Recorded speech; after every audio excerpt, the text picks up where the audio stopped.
up, so I should mention that I'm going to give a general survey talk about some stuff that people have been doing about solving problems in the online setting where the sort of demands are drawn from a certain distribution, and about maybe half of the work, or maybe even more, is not mine. So.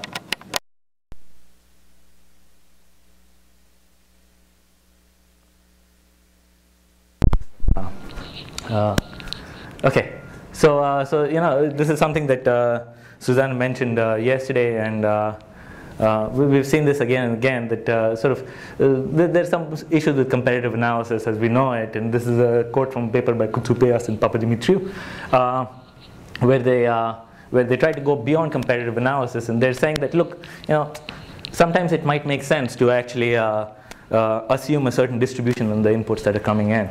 And maybe this is not a silver bullet by any means, but at least this gives us something to play with and see if we can get refined guarantees in some cases. So essentially what I'll talk about in this talk is two different lines of work which are very related to each other. One's sort of a stronger model than the other that have been trying to do this kind of work. And good. So okay, so the number one model is again a model that we've seen earlier. It's a model where the adversary basically chooses a set of requests, and you'll see an example of a particular problem in a moment. And but the actual request sequence. So remember, in online algorithms, you see the requests one by one, and you have to handle a request before you see the next one. So decisions are all irrevocable, and have to you make a mistake, you have to stick with it for the rest of your life. So so the request sequence is now is a uniformly random order. So the adversary is trying to encode all the hardness he can into this set of requests, and the hope is that not being able to choose this sequence very carefully is going to mitigate some of the badness that arises in this situation. So here's an example, and in fact you saw talk in the morning about this kind of thing. So an adversary is, you want to do bipartite matching online, and the adversary, what he does is he chooses a bipartite matching instance which is hidden from the algorithm. What the algorithm knows is just the left-hand side, and the application you saw was to add words matching and stuff like that. But this is very simple. No weights, no budgets, no nothing. This is just plain old bipartite matching. So the the algorithm just starts off with the blue nodes, and the sort of the red nodes on the right hand side. And in fact, the graph is going to be revealed slowly over time. So basically, there are 5 vertices on the right hand side. They're going to arrive in random order. So maybe this guy arrives first, and that one, and that one. But as soon as a vertex arrives, it needs to be matched to somebody on the left if it can. And we are trying to maximize the size of the matching that we get this way. So instead of sort of giving the vertices from top to bottom, this random ordering does help us in getting a better matching. So the edges are added to the matching irrevocably by the algorithm, and I'll just so is the model clear? There's no rocket science happening in things so far. And what you want to do is you want to maximize the expected size of the matching, where the expectation is taken over your internal randomness as well as over the random ordering. Okay? And of course, as in competitive analysis, you're comparing yourself to the size of the optimal matching. Okay? Okay. So one natural algorithm is the greedy algorithm, which is match each request to the first open node on the left. And the greedy algorithm is known to be too competitive in general, and you can come up with a simple 2-node sort of 2 by 2 example where you can show that the greedy algorithm in the adversarial setting can't do anything better if your algorithm is deterministic.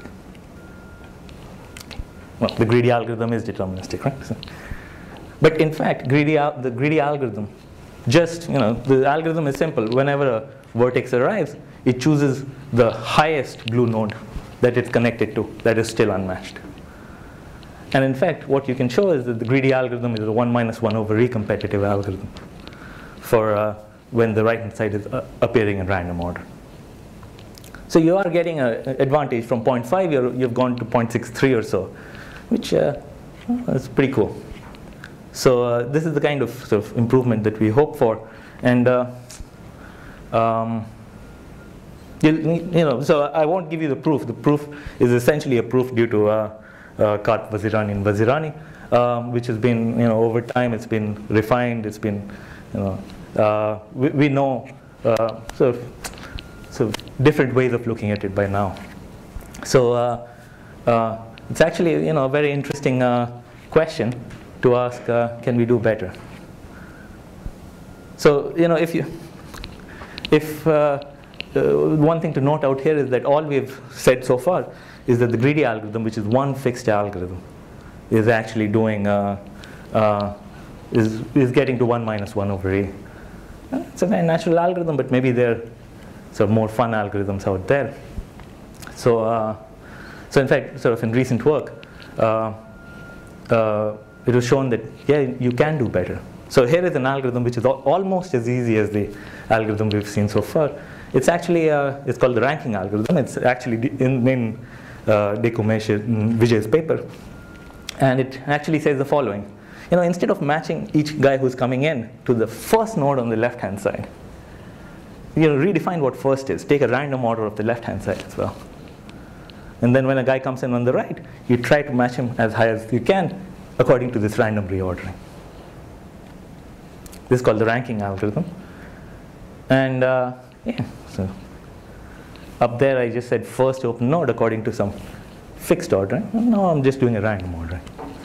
And this is a paper, there are actually two papers in the Stock conference this year, which actually showed that this algorithm. So now both the algorithm is randomizing. It's choosing a random order on the left-hand side, as well as the inputs are coming from in random order. And now you can show that this is actually a better algorithm. It's a 0.673 competitive algorithm. It's known that this algorithm can't beat 0.73. It's just, this algorithm has its own limits. But, can we do better? So it's a very nice, clean problem. And I would like to just understand what's going on in this case. And maybe try to also use this as an example of the kind of sort of issues that come up. So I'm going to, I'm not going to give you the proof of this thing, of either the old 1 minus 1 over e proof or this proof. I'm going to give you a proof of a different problem. And I'm going to show you how you can use the random ordering idea to actually get improvements. So the problem I'm going to use is this problem called k-edge connected networks online. So what's the thing? The problem just says, there are a bunch of terminals that are going to come in. There's a graph sitting out there, but I've not drawn the edges because it gets a little messy. So the vertices are going to come in one by one. And remember, the adversary, again, is choosing a set of vertices. And these vertices are appearing in random order. Okay? So a vertex appears. You want to maintain a k-edge connected subgraph at any point in time. So you just want to make sure that any terminals that have appeared have k-edge disjoint paths connecting any pair of them. So the first one appears, there's nothing to do. The second one appears, maybe k is 3, so you chose 3-edge disjoint paths connecting the two things. The third one appeared, you chose some other set of edges connecting the two things. And you keep on doing this thing, right? So, so the real question is, how do you choose these 3-edge edge disjoint paths? And the algorithm I propose out here is the greedy algorithm. It says when a terminal T arrives, you've already built some network. You just try to augment this network in the cheapest way possible. That's what the greedy algorithm does. And now, unfortunately, in adversarial order, you really get hammered. So for instance, let's imagine that there's a cycle out there, and I'll give you essentially all the vertices in the cycle, but there are going to be a couple of edges more. So I'm going to try to mess you up. The solution you should find is you should find the cycle. But when the first vertex, when this vertex arrives, there's this spurious edge of length n minus 1. So you can either take those two edges paying n, or you can take the whole cycle paying n. So you don't quite know which one to take. You, of course, make the mistake. You take those two little guys, And then I'll give you this one. And now there's this other edge of length n minus 2. See, well, yeah. So you see where I can mess you up, right? And of course, this is only for the greedy algorithm, but I can show you that in general, I can start messing you up by a similar construction. Okay. So the greedy algorithm, not so good in the worst case. But in the average case, it'll be kind of cool. It'll do pretty well. It'll be a log approximation. And I'll give you a proof. So I'll rely on a theorem, which is fun in itself, so I'll mention it. So it says, suppose I have a graph and a bunch of terminals, so that the terminals are k-edge connected. Okay? Then what you can do is you can find from every terminal. So there are a bunch of terminals, and they're all k-edge connected to each other. So what you can do is you can find for every terminal k paths going from it to some other set of terminals, which are edge disjoint. And so that if you take all these collections of paths for each of the terminals, they pack into twice the graph.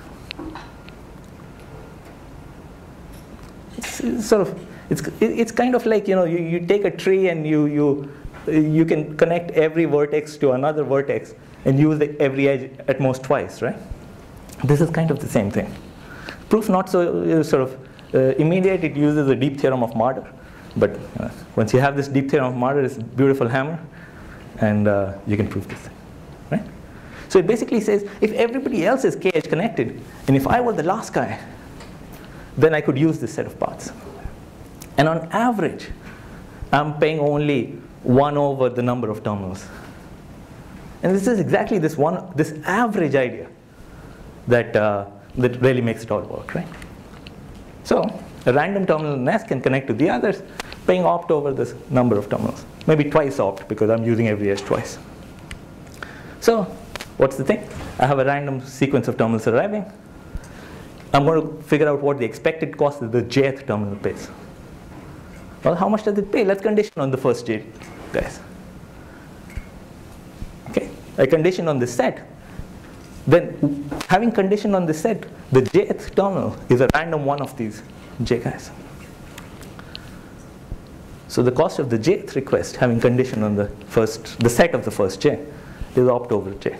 Or opt of this subset over j, but that's at most opt over j. And that's it. And now the total expected cost is the harmonic number times twice opt. So this is just, it gives you a general idea of where you can use these random reorderings. And you can in fact do better. There's a paper of Nitish Korula and Chandra Chakuri which does the same thing for something called element disjointness, which is one level higher, which can be used for vertex disjointness as well. Okay. Does the problem get harder with k, or is it clear? So the problem gets harder. So for a lower bound, k equals 1, you're already going to have the lower bound. It's like in the log range, right? Absolutely. And for all k, is it obvious that log is a lower bound, or I guess maybe? I guess so, because higher connectivity is not going to make the problem much easier. Okay. And this is just one example. There's a whole bunch of other things problems that have been studied. In fact, I should have mentioned the paper that's usually used as a reference for this is a paper of Claire Kenyon's on bin packing. And but there's facility location and other network design problems that have been studied in this model. And one thing I should mention is that if you want to get an offline algorithm, you could just run this online algorithm with random ordering, right? You could randomize the order yourself. So this is a clean, simple algorithm which sometimes give you very good performance. So if you just want you don't want a fancy algorithm, you're strapped for time, sometimes this is a useful model to think of. There's this paper that I like a lot, of Ashish's, which is trying to do page rank in this model. And this has been studied in the streaming literature. Of course, there's a secretary problem, which has become very fun nowadays. A lot of interesting work happening in this thing. So yeah, random ordering can sometimes help you a lot, and so that's good. So that's more or less what I wanted to say about the random order model in the online setting. And maybe for the next 10 minutes, I'll talk about the other model, which is a model where we're restricting the adversary even more. And of course, you want to do much better in this model. Okay, so what's the model? So the model is the following. You set up some process, and it's an IID process. So basically, there isn't an adversary. There's a box sitting out there. Every time I want a request, I press the button, and a random sample from this distribution arrives. Maybe not the most challenging adversary of all time, but it's good to know what we can do in this situation. And then we can try to interpolate between this and more tougher models. Okay, so we're given a probability distribution. It's known to us. And then each request is an IID draw from this distribution, clearly more restricted. And this was studied, way back when. So paging, k-server, scheduling. And in some cases, paging, you might not want an IID model. You might want locality of reference.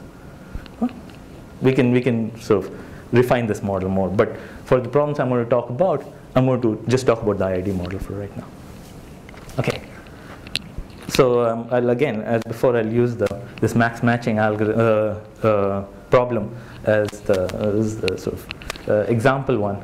And so again, the algorithm. So in this case, it's not that the adversary chooses a graph, but the graph is hidden from the algorithm. The adversary actually builds a template graph, and he gives it to the algorithm. Okay. But this is just this is our prior on what the distributions. On what the requests are going to be like. And in the real graph, only again the left-hand side is known.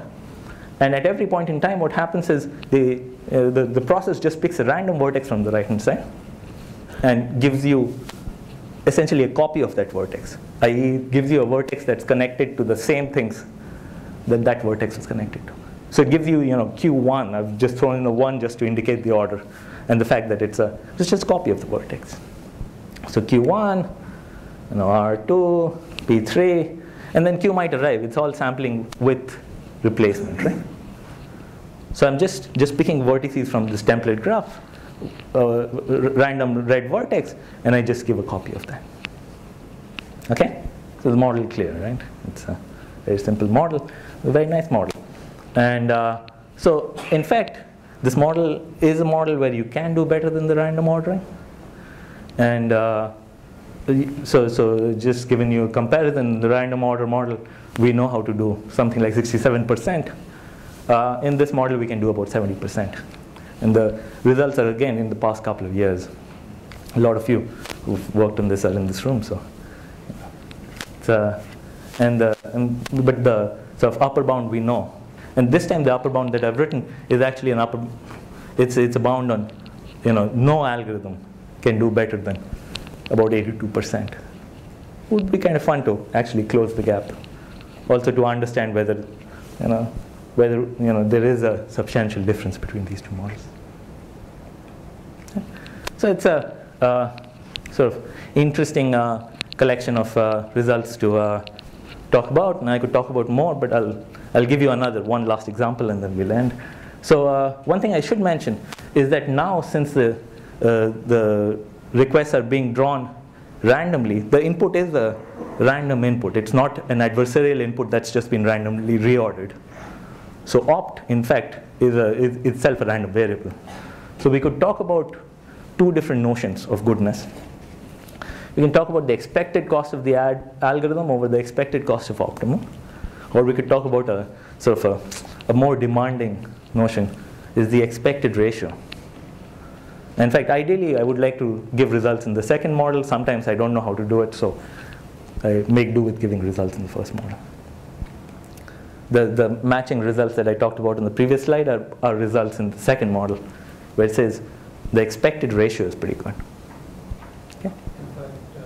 Even ratio with high probability. In fact, even ratio with high probability. So most of the time, to prove an expected ratio, you end up showing a good ratio with high probability, and that translates to expected ratio. Okay, so the example I want to give a little more detail on, because I know a simple proof, essentially a one-page proof of something, is the Steiner tree problem. So you guys know Steiner tree, so I'm going to go really fast. The input is a metric space, and in this case, I'll assume there's a root vertex. That's the green guy out there, and a subset of the terminals which need to be connected up, and those are the blue guys out there, and the output is a tree which connects up the blue guys to the green guy. of minimum length or cost. And it's NP hard, APX hard, the minimum spanning tree, the 2 approximation, one of the first results we do in any course in approximation algorithms. And sort of the world record right now is a 1.39 approximation. A very nice paper in Stock 10. Okay, but we want to do it online, right? So a natural algorithm is again the greedy algorithm. And in fact, in this case, the greedy algorithm is not lame like in the previous case. It's actually a decent algorithm.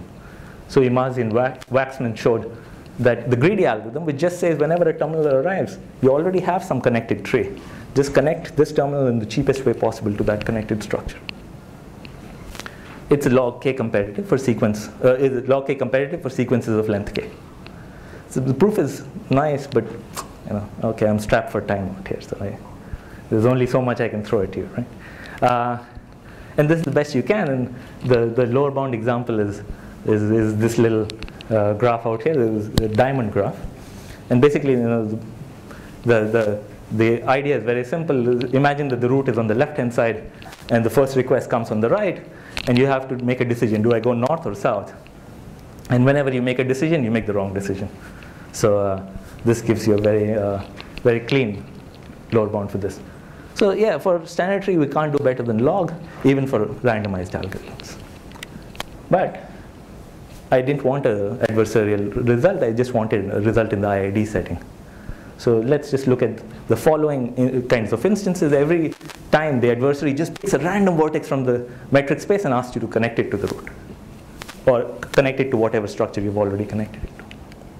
Okay? So, and each time it's independent and uniformly distributed from the graph. The uniformity is not important. The independence is super important. I can show lower bounds otherwise. Okay. And the measure of goodness for this proof, I'll use the expected algorithm over expected opt. I can show something for the expected ratio, but yeah, now is not the time and place for that. Okay. And also, I'll assume that I know how many requests are going to come. I can take care of this as well, but let's not worry about that. So the result I'll show is that you can get a 4.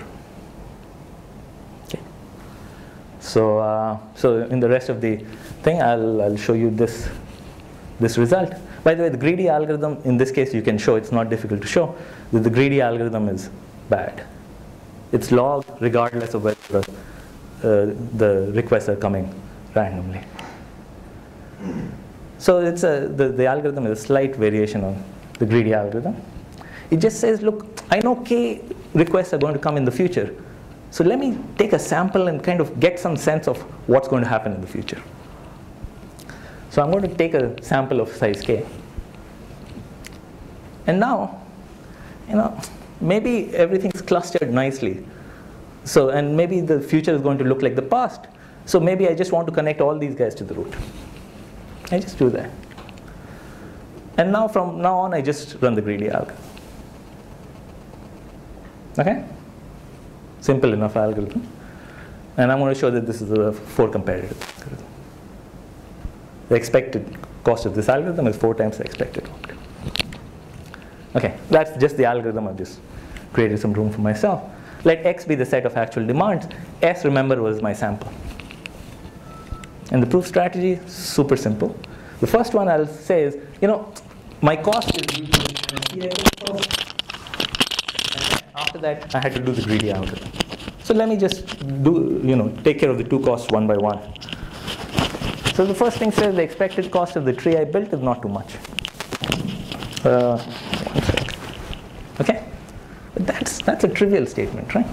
Well, I built a sample. The sample is of size k. My X is going to be of size k. So the sample is distributed the same as the actual demand. So the expected cost of opt on the sample is the same as the expected cost of the opt on the demand. And the MST is the 2 approximation. Okay? Nothing happened. Okay. And then I show this thing that the cost of step 3 is not much more than step 2. Okay. So I have 3 minutes, and that's exactly what I mean. Okay. So I want to show this fact, right? K augmentations don't cost too much more.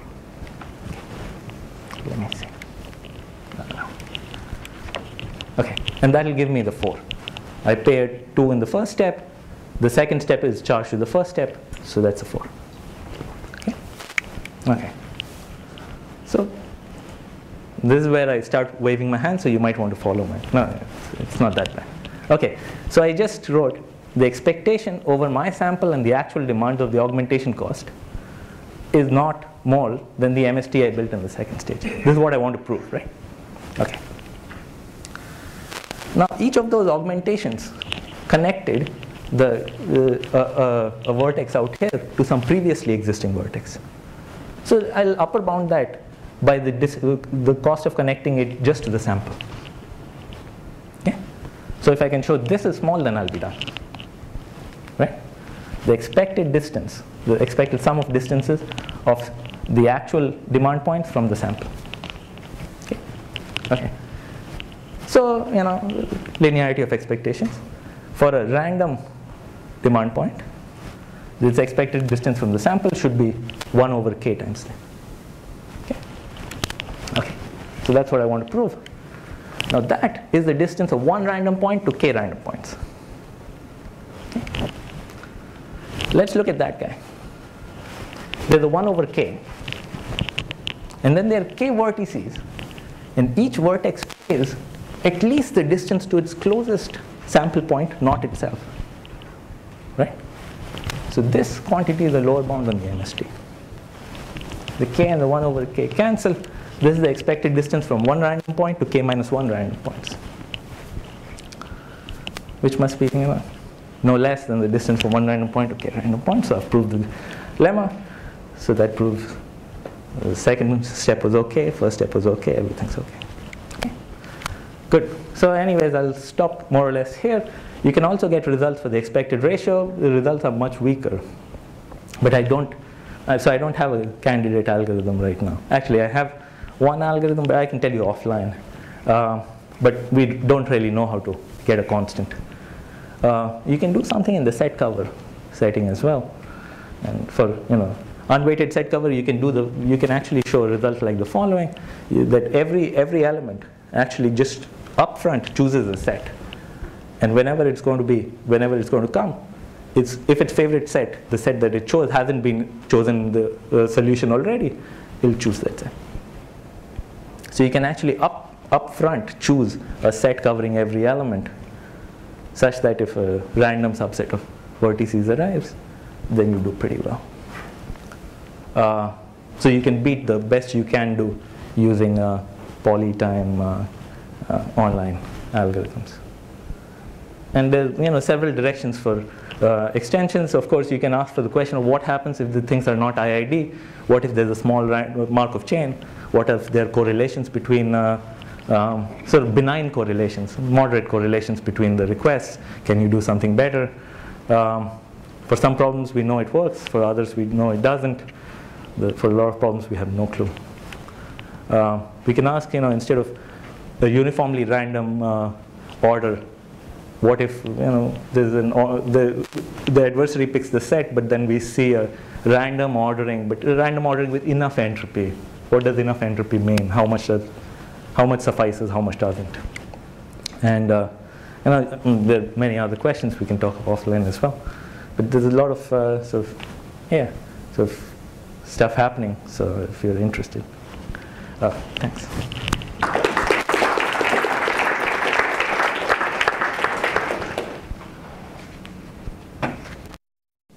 Yeah. Can you also compare yourself to the optimum online? You can, absolutely. Absolutely. I don't know a good way of doing that. I'd love to. Yes. I mean, you know the complexity of the optimal online? Exponential decay.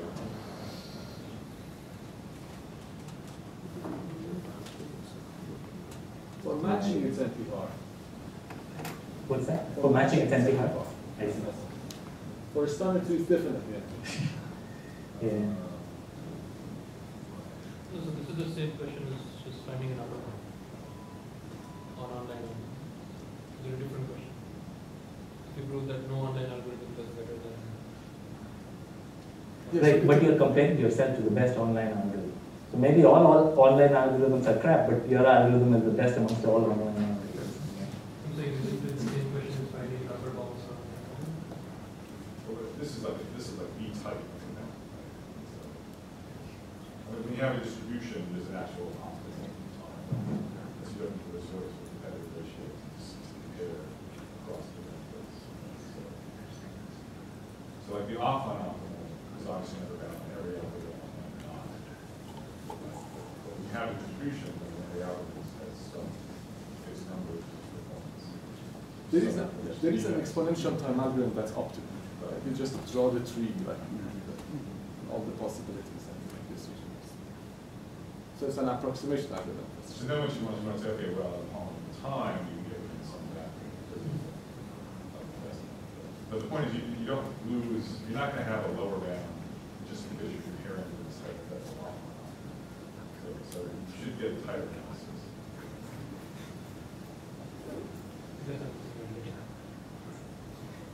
Yeah. So the question is finding interpretation of the random order model, right? We can take our performance and divide over a number that measures something, what does it measure? What does it reflect if I can take the input and shuffle it, put it again?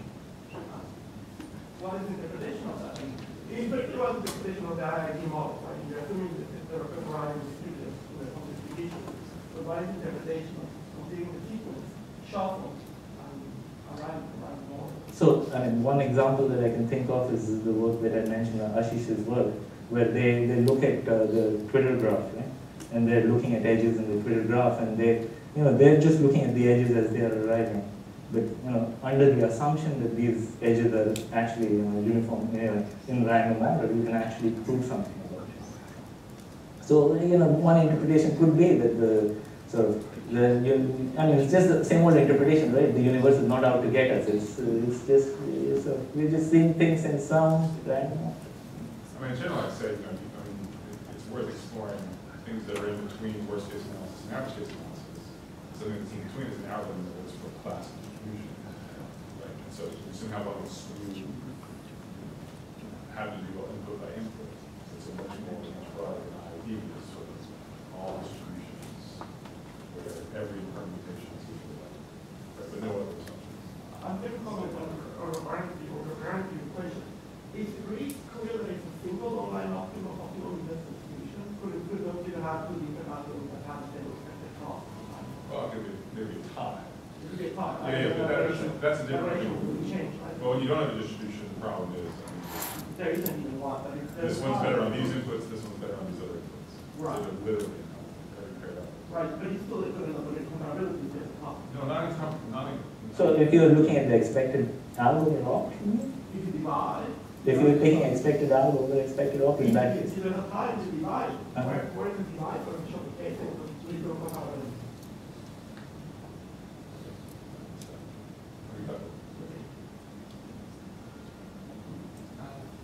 Yeah.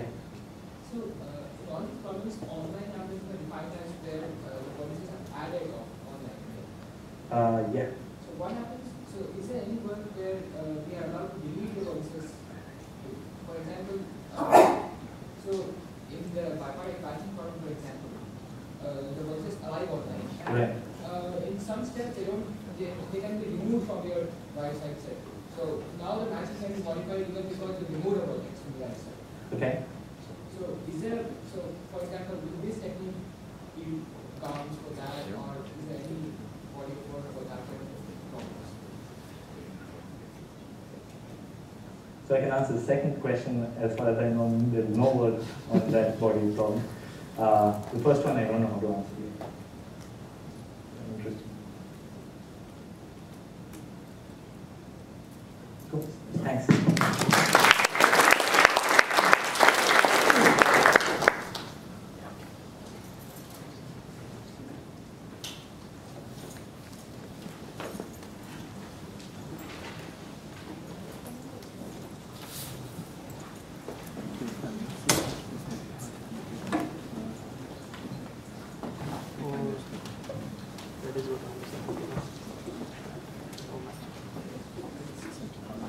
No. go over there and check that that guy's actually given our mic to him. Or then just stand here and be ready for that.